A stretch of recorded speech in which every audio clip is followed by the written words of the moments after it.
But my thing is the athletes now see that when you have support and you have people behind you that want you to do well, that want you to put on good matches and performances for yourself, that the people will come watching. And if the big companies are watching, then the fans are watching. So I'm very proud of that, and I'm looking forward to what's going to happen with All Caribbean here going forward. And it's going to be a big deal. So keep your ear to the street, man. Enjoy the athletes, guys. Y'all find out as much as you can about these athletes because they're special. And I know other people are going to be coming on as the time goes. On this special bonus episode of the PGTK podcast, we have a lot of stuff going on with ACW, especially with their event coming in this Saturday. And we have two of the best performers. I've been told this on the pre-production that we have Lucha Lit, Lince Dorado. You've seen him in his time in the Indies and WWE Impact. And we have Kaylia Capri, who has her time with WoW. And most recently, we're going to talk about that later with Reality of Wrestling. How are you guys? I'm doing great, feeling lucha lit and excited to be on this podcast. Appreciate it. I got my compadre aquí, Capri. We're about to kill it. We're representing ACW as not two of the best, the two best ACW has to offer. International's professional wrestling superstars in the house. You already know. I'm bringing free sun everywhere I go. Nice and hot, nice and all vibes. Just all vibes with Kaylia Capri around. Yeah, and awesome because I was going to ask because when you met with the guys over at ECW, what was the handshake like for both of you guys? Ladies first. Oh, thank you so much. Oh, no problem. For me, I felt like the company was in that phase of okay, we about to take off. I felt like I got there at one of the perfect times where they got to just continuously try out the promotion and see what it was working with in all these different Caribbean countries. And I was able to get on during the perfect time where they already solidified a lot of their connections. You're welcome. I think they welcomed me with open arms. I am the first and only ever Bahamian female wrestler. So of course they was gonna accept me. Like they could never just let me go. That's too much of a treasure to lose. So that was the first reason why I feel like JB really gave me a shot. The second reason was because of course I was so serious. I let JB know I'm bringing the sunshine. I'm bringing a light to this company that I think needs to be shined on this company. And he saw it and he said, you know what? I'm gonna give you a shot. And when I got my shot, I did not slip up. You took it. Let me make sure. Well, she hit a home run. I was there. It was fire. People loved her. Everybody at the promotion is going to love me and continuously talk about me and want me back more and more, always. I guess who blooped right in? We have, it's going to be the world's strongest podcast now. We have more. Hey, the world's strongest Lucha Lit podcast with all the sunshine, baby. Let's go. How are you, sir? I'm doing good. Hey, man, I came on here. And I'm not going to stay on because it's all about the athletes. I'm very proud of All Caribbean Wrestling, but I'm more proud of the talent that JB and Elijah Burke have assembled. Like, these are up and coming stars. Man, I've had conversations with executives from AEW and WWE and MLW. Like, people wanting to know more about our talent, which means that they ready to poach. And there's nothing wrong with that. I'm all for it. But my thing is the athletes now see that when you have support and you have people behind you that want you to do well, that want you to put on good matches and performances for yourself, that the people will come watching. And if the big companies are watching, then the fans are watching. So, absolutely. I'm very proud of that, and I'm looking forward to what's going to happen with All Caribbean here going forward. I'm I'm having to not be around right now because of football season. I work for iHeartRadio as well, and I do the Saturday game days for the University of Texas football. So I can't be everywhere at once. And on football season, every Saturday, I got to be at the stadium. So I can't do all Caribbean right now. But as soon as I'm able to get there, believe me, I'll be there. And Alejandro, man, we haven't got a chance to go grab some barbecue. But I had that IOU in my pocket. You know it's in here. I got a new place. It's called MUN. Ooh. Like here in Austin. So, when we're gonna have all Caribbean do a show in Austin, Texas before long. And like it's gonna be a big deal. So keep your ear to the street, man. Enjoy the athletes. I see Dorado, man, like the Capri is like you, brother, you in wrestling heaven right now. I know you're in wrestling heaven. You got a wrestling. He had a big old smile when I popped on. I didn't even say one anything. One of wrestling's luchadors on at the same time. God bless you. Thanks, Mark, for all the words, man. Thank you very much. I can't wait for you to come back, dude. Right, Me neither, man. Guys, y'all find out as much as you can about these athletes because they're special. And I know other people are going to be coming on as the time goes. And I feel like I've talked enough. So enjoy. Man, reach out to all Caribbean fans, and hopefully we'll be able to get together real soon. Yes, sir. Oh, yeah. Appreciate you, brother. Awesome. Stay safe. All right, Thank guys. you, Mark. Bye. All right. Thank you, sir. Where did we leave off? So, yeah, same thing, Lince. Like, what was the handshake like having ECW when that happened? Yeah, so, I mean, one of the first places to contact me after WWE was ACW. And for those of you who don't know, I actually was working with JB on some other projects prior to WWE. I met him in 2013, 2012, while I had relocated from New Jersey to Florida. And a lot of stuff that he was doing in Florida, first of all, was so cool and revolutionary. Things that, like, I don't even know if I could say, but at one point he was doing like wrestling with a green screen, like we were wrestling in space and stuff, like doing things that they're doing now. He was the one that started that years ago. So to see him, and I knew he had that mindset like me, a go-getter, do something, be trendy, and like get over.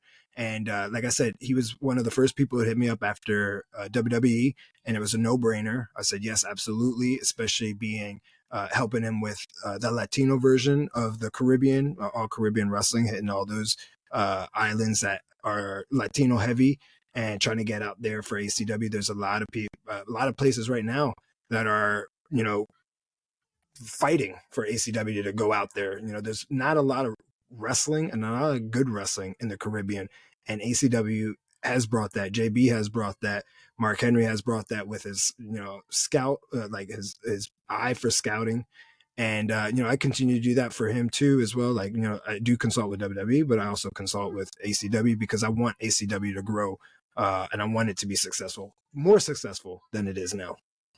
Because it's interesting, wrestling in the Bahamas. That's that's something that's its own unique environment. I'm going to start with Capri.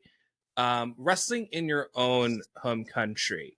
What was it like being in that environment over at ACW?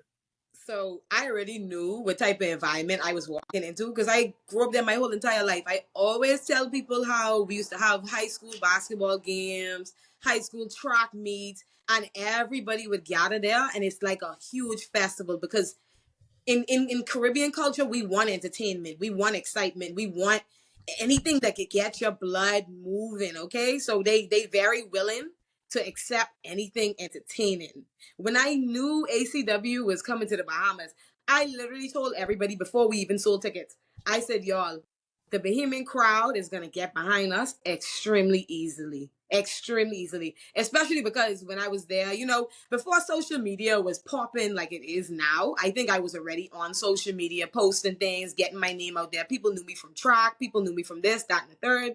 So promoting something that I recently found love for to my country, I found so much pride to do that. I said, wow, I have to show people that where I from, hey, this is another route we could take. This is another place we could go. This is another spot that someone else could have in the world that they could find peace at and give you something, just make you feel good. So it was definitely like so honoring to just promote that to my country and for them to receive it and instantly say, wrestling? Bohemian wrestler? Female Bohemian? They came out by the droves. I think we literally oversold our first show. Yeah. We oversold.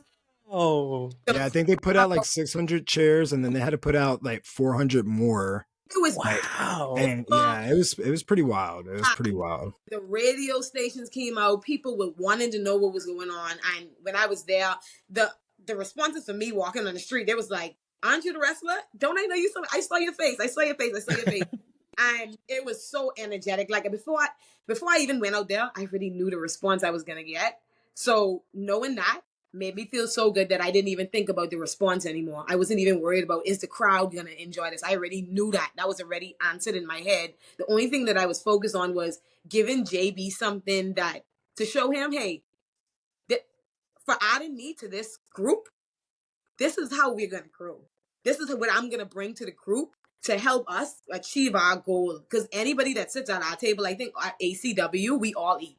We all bring plates to the table and we all eat. There's it's always good at ACW. So I definitely wanted to put my best foot forward and do something good for not only my country and myself, but for the wrestling promotion that I'm a part of. So I was excited about it, man. And I cut up. I was in there like, She definitely got the biggest reaction of that night. When they told me, they said I was the Hogan. I'm the Hogan of the Bahamas. Yeah, she had everything on that. How has word of mouth been such an important aspect, especially for you, Capri? Like how big of a deal is it to share that to not only like your family and friends, but to the entire island? Like how has that been a big thing? I'm literally my country's ambassador. Now, when I step out for real now, it's not just me playing a part or me saying, yeah, I'm from the Bahamas. No, literally, I'm carrying the whole country on my back. They expect me to produce now. They expect me to go into the States and cut anybody bongy that come in my way, and I have to do it now. It's on me. Yeah, exactly. And Lince, being the foreigner, especially now, you've wrestled everywhere. You've traveled the world. What makes wrestling in the Bahamas such a unique experience for you? Well, the show that Capri and I were on the last time, first of all, the massive production that went into it, you don't really see a lot in the indies. So it was, even though I had that experience in WWE, AEW, and TNA, to see it on a international independent scale was pretty cool, because it helps solidify that we are legit. It's all about presentation is the first thing. And then obviously then your talent has to produce and perform, and being, coming from, again, WWE and NXT and having the mindset of like the guys like Shawn Michaels and like, Chris Jericho, I just wanted to always have the best match for the audience, whether it's the Bahamas, Japan, Mexico, Europe, wherever, it doesn't matter. Like they're always going to get 100% of what I can do. And I believe I actually was the first match. Me and JTG were the first match. Mm-hmm. And, wow. we had to set the tone. And a lot of people were like, man, being the first match, it's like kind of nerve wracking. No, like we are the first match because we know that we can set the tone and we know that we can captivate the audience. I'm a storyteller before I'm a professional wrestler. And I remember that day specifically, people were saying like, we didn't know who was going to win. It looks so good. And I was like, thank you. That's a compliment. That's what we're supposed to do. And having matches like that and Capri having her type of match and her response just helps solidify that ACW and the Bahamas are a perfect fit. And it's going to continue to be a perfect fit. And we're going to just continue to grow If we can grow from 8 to 900 people in the first show, just imagine what the next shows are going to bring. And it's going to be crazy. It's going to be crazy. They're going to have to open up that other room, which they almost did.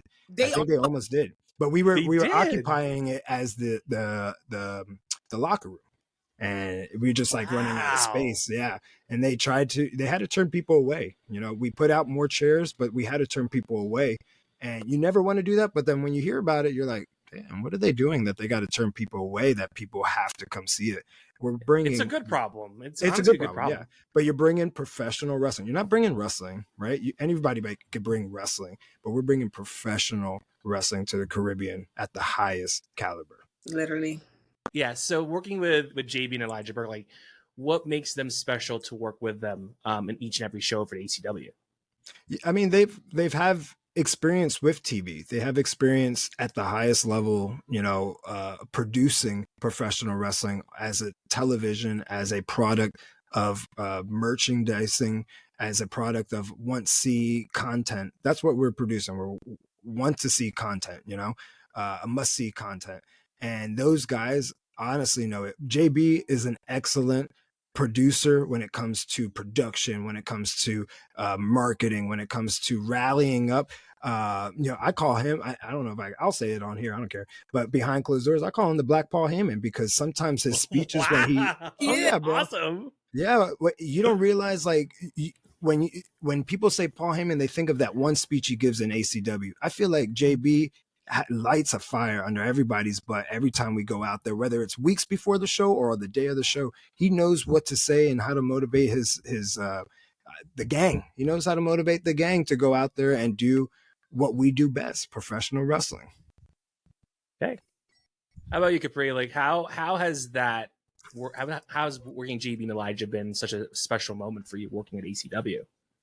It's been very insightful because, like Lince said, they have been inside this business for so long. They know all the ins and outs. And so being able to have access to them, to just sit there and say, hey, let me pick your brain for a bit, 5-minute conversation, 10-minute conversation, not just realizing how they benefit us production-wise, marketing-wise, realizing, damn, they benefit us learning-wise. And for me, being someone who is still learning how to professionally wrestle, learning the business and learning things, having these conversations is very great for me, because I don't know, you'll be able to see it. You'll be able to see from my first match at WOW how I was, you know, doing what I was doing, and my energy now is completely different in a very, very short time span. And I have to devote a lot of that because I had those conversations. I was able to pick their brains, and they showed me things, and they said, hey, like, do you not realize that you do this? But if you switch this, then and I'm like, yeah, I did not realize, like, you know what I mean? I'm having brain farts. I'm going crazy. And then they also pushing me to do more. They're showing me, hey, you're capable of this. You're capable of this. You're capable of this. Elijah is my pusher. Okay. Anytime he sees me, he's always finding a way to get me to do something, to just think outside the box and push myself to another height. He's like, listen. I get what you're trying to do, but this way you're trying to go. So you need to focus on this. And once I start focusing on what they're telling me, man, the response is crazy. Like when I log onto my Instagram or log onto my Twitter and I'm like, Kaylia Capri, Capri's son, Wow, Kaylia Capri. Cool. I'm like, man, it shows how beneficial being a part of this company is, and being able to have access to people like Lince. Like, I think being able to watch Lince's videos on Instagram inspires me to be like, you know what? I need to flip a little bit different. I need to get a little bit more flippy. I don't want to flip. Go ahead. You can flip for me, girl. Like, do something inspiring. Do something, because anytime, and even being behind the scenes, I'm able to learn from these guys by just listening to the crowd control, how well they control the crowd, how well they tell their stories, and how well they get over. I'm just literally in a pool of absolute richness right now, and I'm soaking it all up. And I think it's translating very well for me in my professional wrestling right now. So working with these guys has been nothing but elevating me. Not only them, but Devon Dudley in Orlando. That's who really, like, put me in the ring, and he was like, I'm gonna give you a shot. Don't miss it. take the shot. Jason, Patrick, like training with them, training with Don at Devon Dudley Academy in Orlando. It all plummeted me. It all sent me to the right people. I feel like since my release from WWE, I've just been in touch with the right people, and they have sent me to the right people who've put me in touch with the right people, and I'm enjoying it. I'm loving all of this process. You mentioned the response too, and having the fans during those shows. Like, what was it like to interact with them? And of course, you guys came into WWE with a set fan base, but to have a new fan base with ACW, how different is that when you guys wrestled here in ACW? You want to go first or me? You can go. So for me personally, I feel as if even when I was in WWE, every show was different. Yeah, you had your go-tos or the best ofs, but is every crowd going to react the same to those? Probably not. So you have to be able to, go out there, feel the energy, read the crowd, know the crowd. And going out there that day was kind of nerve-wracking because we didn't really know what the crowd was going to be like, We know what the people were like because we had walked around the island for a couple hours, a couple days, but we didn't know how they would receive the professional wrestling that we were about to show them. But they made it so easy. Like I said, being the first match, the first music hit, they knew instantly like what was going on. It was easy to, comprehend what we were trying to do, the storytelling that we were trying to do. And plus, it really makes it a lot easier when everybody is so captivating. Like, you look at everybody and you're like, that's a star. Like, that dude looks like a star. That chick looks like a star. Man, what the heck? Like, what, every match now becomes WrestleMania because everybody is so captivating that they can't pick up their phone to text or like tweet about something because they're so enamored about what we're doing. So the crowd really did help, bring the energy, bring the vibes, and again, WWE helped out, but WWE also like just solidified and like reinsured like what we were doing was right. And but again, to go out there and actually perform, that's always a risk. That's always going to be, is it going to be good or not? But I think, and this is something I tell my students, a couple of lines that I remember from my time in WWE, but one of them really hit home to me where like the guy kept saying, and the guy was John Cena. He kept saying like, every town is different. Every town is the same, but different. So don't work to get over, work as if you're already over. And that really stuck with me where I was like, oh my God, yes, yes, let's do that. And now it just makes my matches a lot easier where I don't have to worry about the moves. The audience doesn't have to worry about, they already know when I come out or Capri comes out or any professional wrestler from ACW comes out through that curtain, they know that they're going to bring it. They know that they're going to be so captivating. They know that they're going to be professionals, first of all, and, bring the show because that's what we do. We just bring the show. For you, Capri, at least now you have home field advantage, literally, and working with the fans, and you have the entire island behind you. Was it easy to really ease yourself into getting the fans over while you're working over at ACW? Honestly, yes. I think I had them from before we even started, like genuinely. The minute they saw me, they was like, like they were screaming. Like the whole place erupted. And that's why I was like, even me, I was kind of still surprised. Well, you're welcome because I was the first match. Remember, if I stunk the room up, they would have left. So you're welcome. Yeah.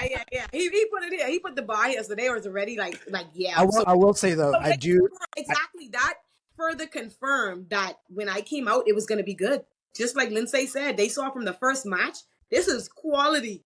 We ain't watching no play, nothing. Mm-hmm. There's quality matches coming up, so we already know that we love our Kaylia Capri.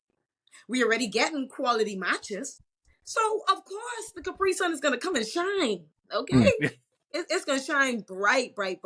So walking out there, everybody was already arms open. They was hungry. They was ready for it. And, I thanks to JB, I feel like I presented myself in a way that gave them what they wanted.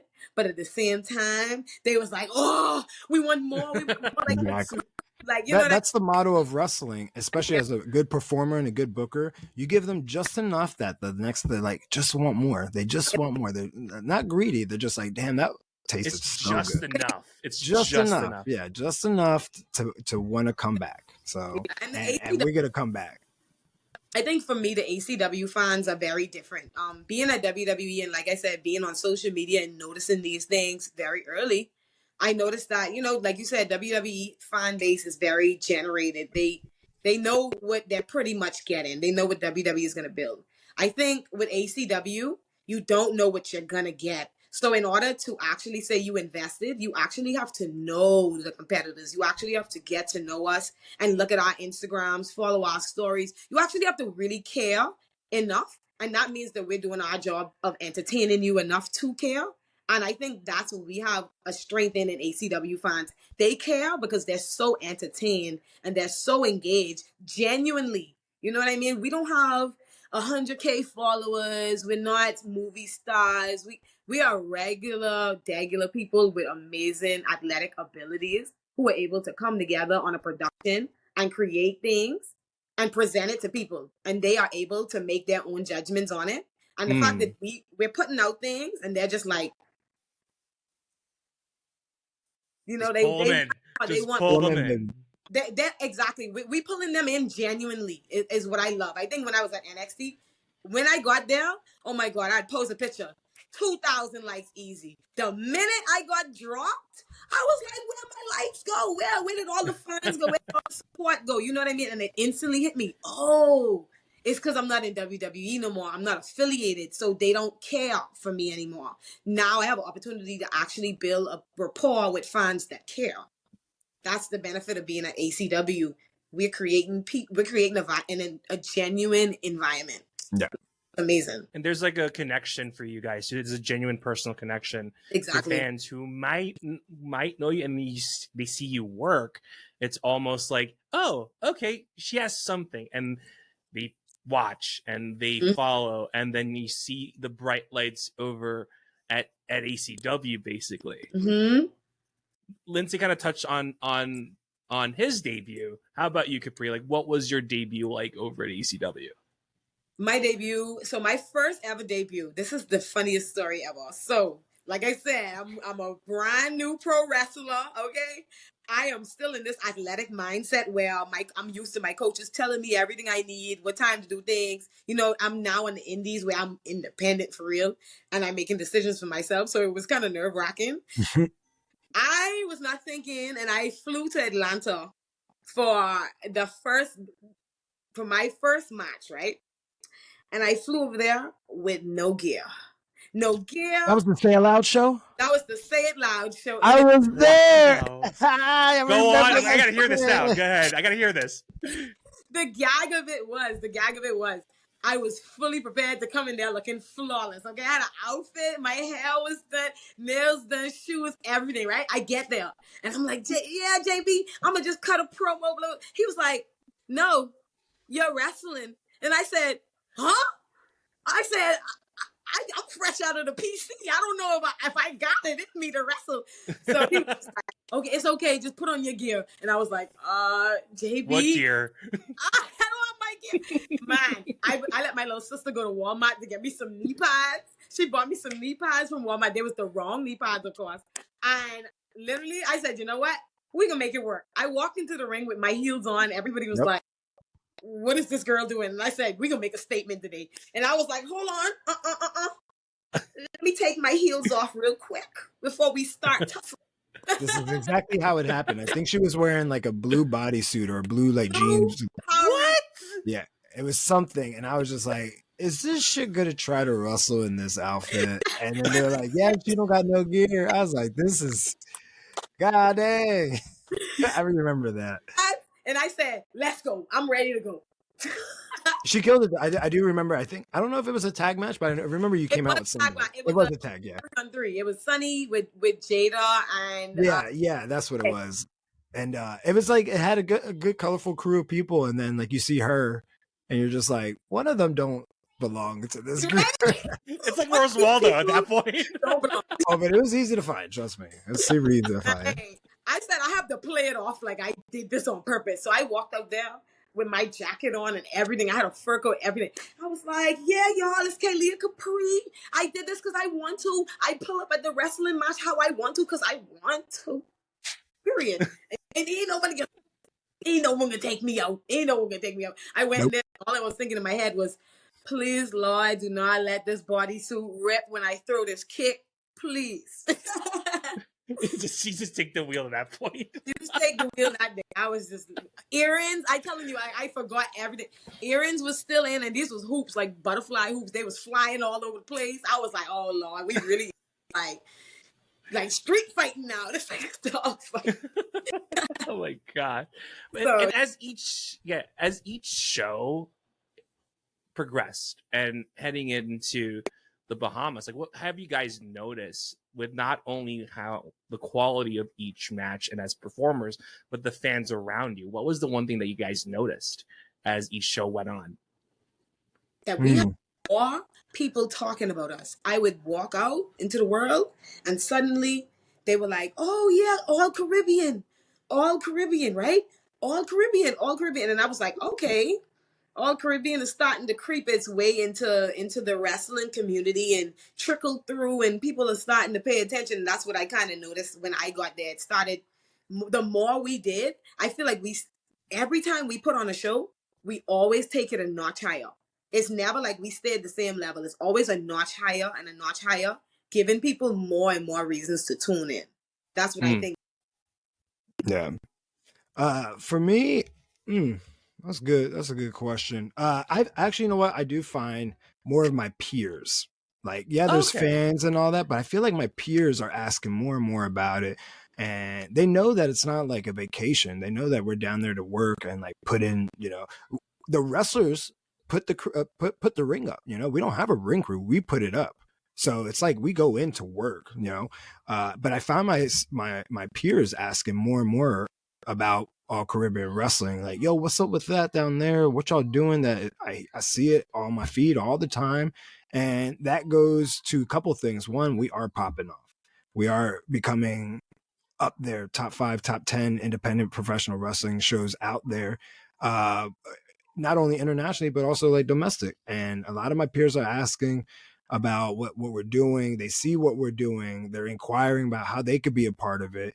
But like I tell all my peers, like, like it's not a vacation. We're here to work. We're here to contribute. I'm not here to take money away from, JB or the ACW. I'm here to, really solidify something that I can do and something that I could help ACW do, and that's become a force in professional wrestling. So super grateful that I've gotten all the matches, all the top caliber guys that I've been able to work at ACW, whether it's domestic or internationally.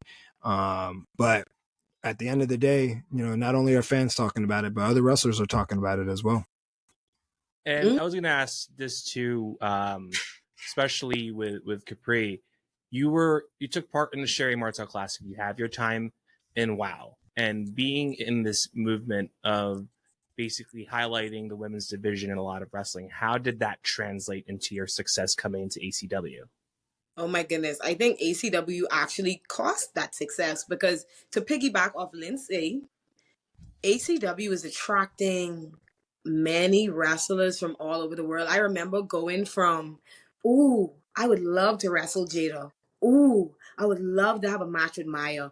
I would love to have a match with Cassandra. I went from saying all this stuff to being in the ring with these ladies. And they weren't even in ACW when I started at ACW. So the fact that we drawing in so many quality professional wrestlers,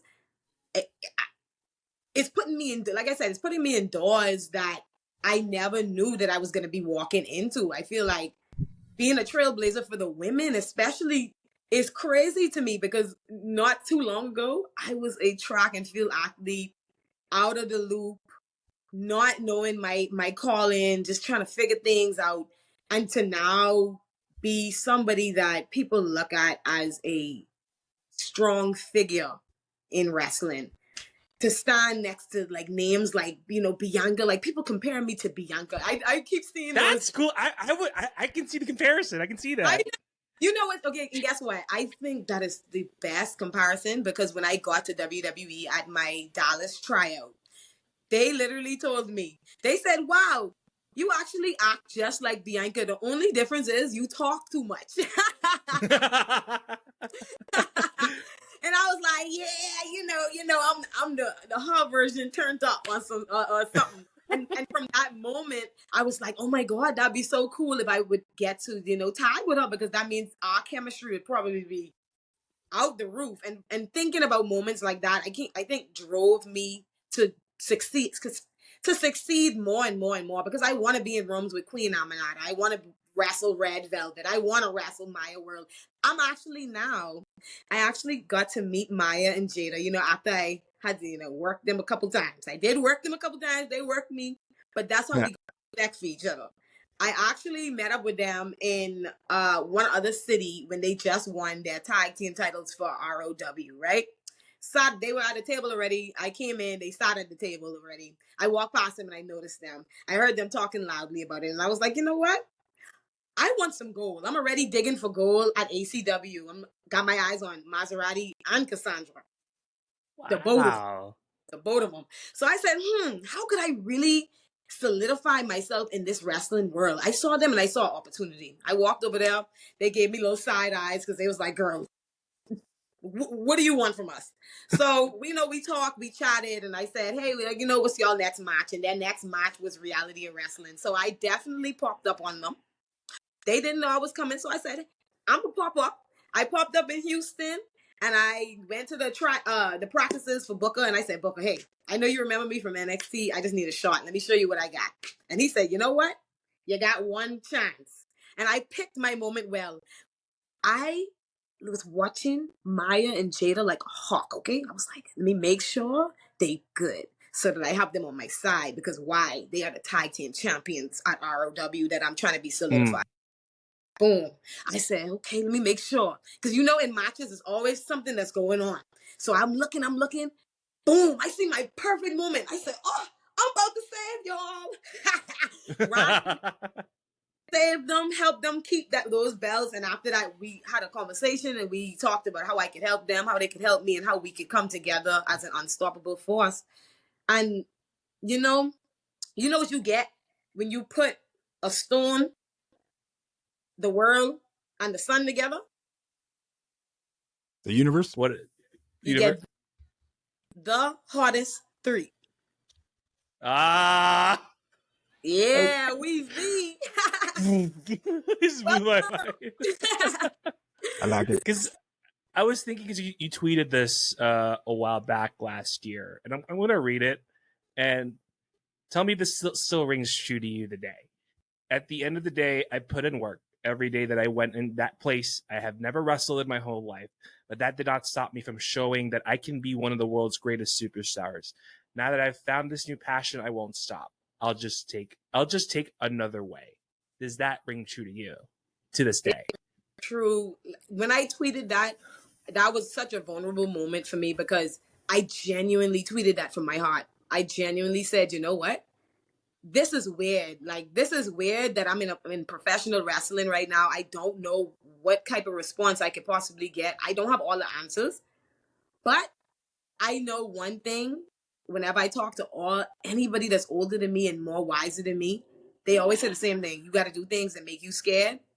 And even if you don't have all the answers, what did Lince just say? Just do it. Just do it. Just do it. And I just did it. I said, you know what? I feel like this could be for me. And I wasn't at my best at WWE. I did not feel like I peaked.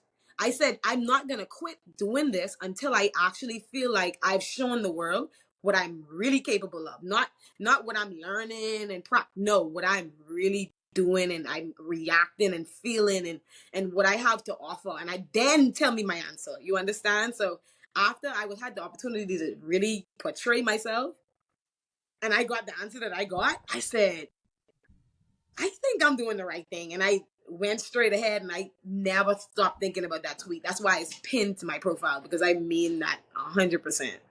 Because you're living that moment, seeing that tweet, going to ACW, going through all of these shows that you're in.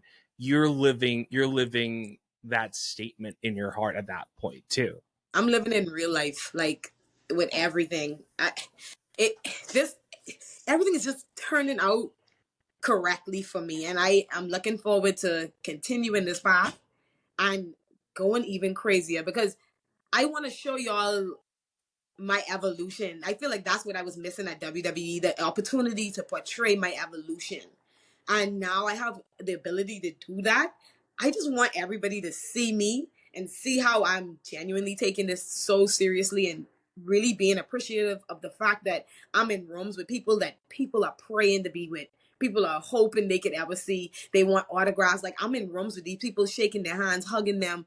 I need to, in this moment, really grasp it and really be appreciative and just go forward and give people exactly what I think they want, which is Kaylia Exactly. Capri son. We'll turn to you, Lince, and I think there was one thing I kind of noticed is that bookshelf behind you, and There's two. Two? Wait, there's two. Is there, oh, okay. There's one right There's there, one, and then and then there's another one over there. Wow. I- How has reading been a crucial part in not only just to gain knowledge and wisdom along the way? How has that been such a big thing in your life, whether it's wrestling or outside of the ring? For sure. For me personally, growing up, I actually hated reading. I hated the idea that teachers would tell you had to read these books for whatever reason. Never read them. Hated it. And I actually I have a major, a bachelor's in mathematics, and physics. So I'm a math guy, right? Words, if it's not X, Y, or Z, like letters, I'm terrible. I even have a book called The Humongous Book of Insert Geometry. There's a couple of them. But I'm not going to lie, for 10 years, a decade, and this was after college, I was calling it the homogeneous book of calculus. Because I one time I bought it for calculus because I was not struggling, but I wanted to be good at calculus.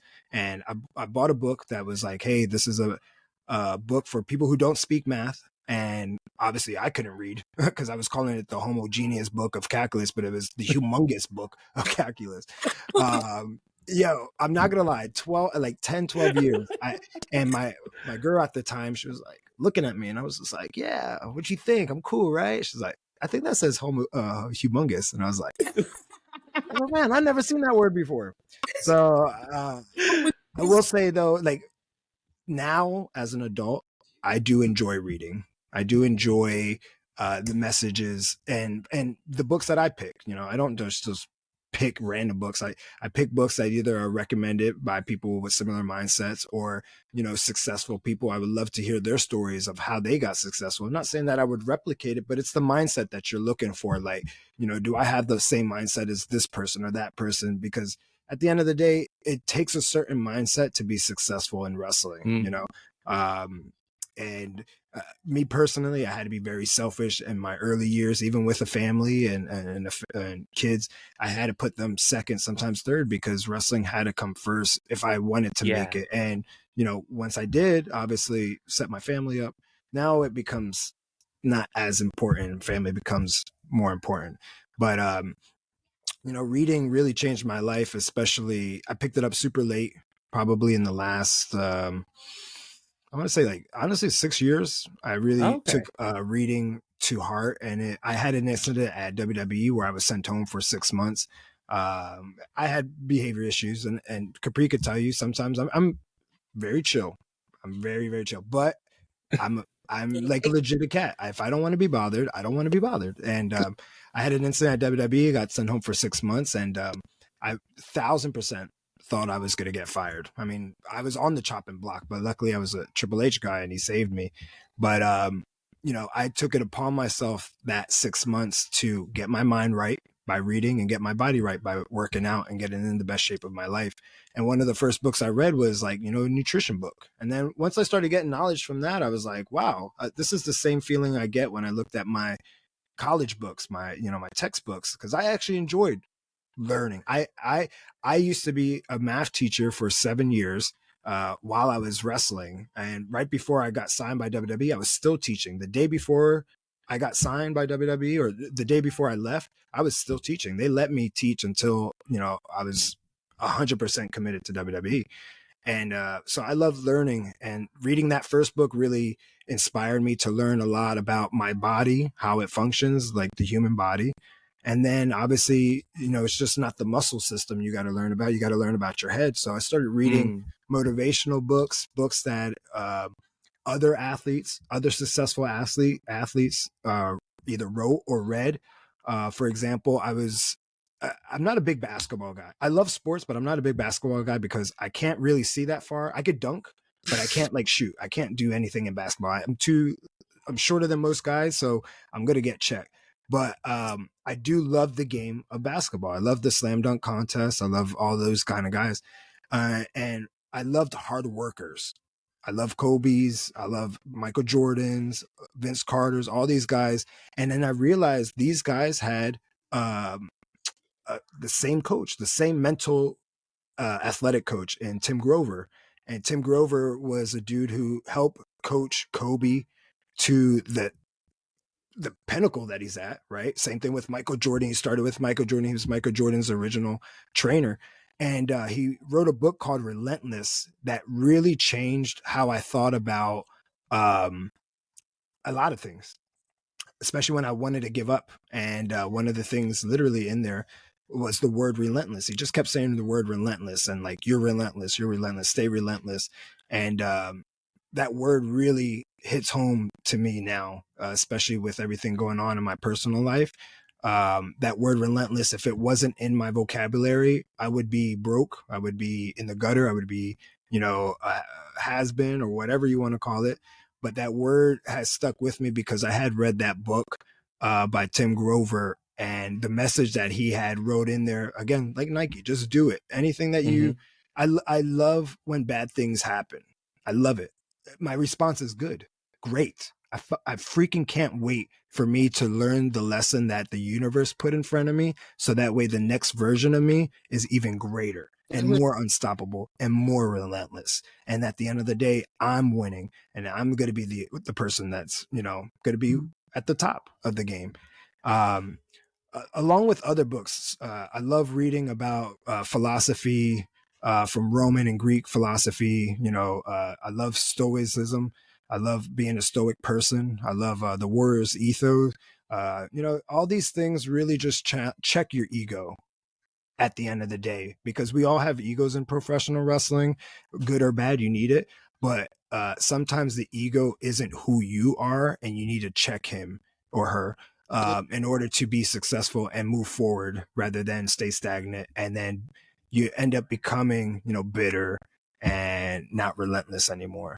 So I find myself now more and more reading, especially in the times that I do feel lost mentally. I just pick up a book, a couple pages or an audio book, and just sit outside, try not to do anything else, and literally dedicate whatever time I'm doing to reading, to try to get that message and like that mental thought, And it keeps everything. It offers perspective too, especially in reading, because it's someone who's writing those pages and showing it from their perspective. And the more you read it, because I'm reading, you're gonna love the name of the title. It's called Howard Stern Comes Again, and it's just interviews with a lot of the celebrities and hearing their voices, and it offered a lot of perspective from them, not only as whoever Howard interviewed as an artist or performer or what have you hear them as a person. So like it just offers that perspective when it comes to reading those pages. There's two other things that and I've said this in other interviews, but I really do I feel like this needs to be out there because more athletes need to read it, because there is a mental health issue in professional wrestling. There's whether it's social media or whatever. So there's two books out there that really like helped me out when it came to stuff like that. 48 Laws of Power. That one really helped me, especially in my time in WWE, navigate the kingdom of the world and, where you operate. Again, another like ego checker. I thought that really did help me out a lot. And then I don't even know if I can say it, but it's called F Yourself. The title is actually FUCK, Unf Yourself. And Google. And it's just, and it's just, it's another ego checker. And I think a lot of us like have that, I need to make sure that I'm good. I need to make sure that I'm good. You need to make sure that you're good for you. and the people that actually depend on you, because all the other people who hit those likes every once in a while or send you a DM is a flash in the pan kind of thought. They're not the people that are going to be supporting you for life, and really just, I don't know. But yeah, I think going back to back on track, honestly, reading and wrestling, whether it's amateur or professional wrestling, have saved my life, and continue to just grow as a person, even at my age today. But coming into next Saturday over at Kendall GL Isaacs National Gymnasium, that's a mouthful in Nassau. Yeah, Kendall Isaacs. Give us a hype reel on what next Saturday is going to be, and cut us a promo. Give us a hype reel. Give us something to hype up the show next Saturday. This Saturday. Yeah. Me. Yeah, you go, because you go. Yeah, the sun is setting. Like I said, now the sun is setting, but it shall rise again. And when it rises in the Bahamas on that 19th at the Kendall Isaacs Gym, best believe, listen, I'm going for gold. Okay, that's all I'm going to say to everybody else. I'm going to win. Maserati, I've been eyeing Maserati since I got to ACW. I've been sitting there. I've been like, hey, Maz, nice to see you. Nice title you got on your waist. I wonder if it's my size. So that's been my goal secretly, but I just been recently realizing I've been achieving that goal slowly but surely. Now it's time to let Maz know, full force, hey, I want your title. Just like that. So when the sun sets on Maz' brain and it rises on mine, y'all, just know we having a party. We going to the fete. We winding up ourselves. We got to do something to just celebrate, okay? Because I can bedazzle the title. I already planning to put a conch shell. I want a conch shell attached to my title that I could spin, and hopefully it lights up and it turns to a sun on my stomach, I wanted to light up yellow. Now it's a sun on my stomach, and we just have Capri Sun all the time. Oh, hyping that up. You gotta be there to watch it in person, because hearing about it, you can be sick. You can be sick hearing about it. This is something that you're gonna want to see in person in real time. Okay? And for the very first time, finally, Kaylia Capri is coming with some merchandise that is not anywhere. Oh, baby. Ooh. Oh, baby. There you go. I'd want to be there in person if I was you. So. All right, Lince, you have the final word. Hype us up. Bahamas, Nassau, Bahamas, October 19th. Kenny King versus the 2010 and 2011 Mr. Puss in Boots Lucha Lince Dorado. Two professional international wrestlers go one-on-one, and we're going to show you and everybody at the Bahamas why ACW is Lucha Lit. Clip it. Let's go. There we go. So we will end our conversation with ACW. The final word too is thank you so much to JB and for Mark Henry to facilitate this interview. And like I said, it'll be on October 19th at the Kendall GL Isaacs National Gymnasium over at Nassau in the Bahamas. Tickets will be on the show notes on this episode, and we'll be back to our regular programming next Monday. But as always, thank you so much for watching and or listening, and we'll see you guys on the next one. Bye.